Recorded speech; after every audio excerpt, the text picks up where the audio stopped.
Hello folks, welcome to the channel. If you wish to learn how to delete system error memory dump files, then watch this video.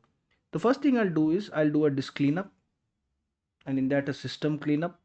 So go to disk cleanup, click on OK, click on cleanup system files, OK.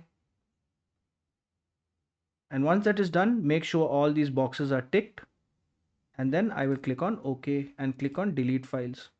Now this will delete all the memory dump files. And while this is at work,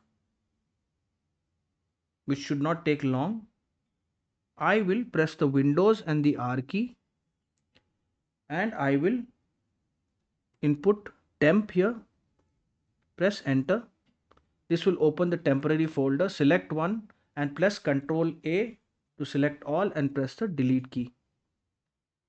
Do this for all current items, just skip, and again do this for all current items, skip, and it should be deleted. The other thing I will do is to delete the percentage temporary files. So I will press the Windows plus R key, and I will input percentage temp percentage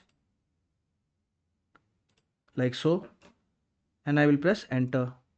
Again I will click on one and press Ctrl plus A to select all, and I will press the delete key,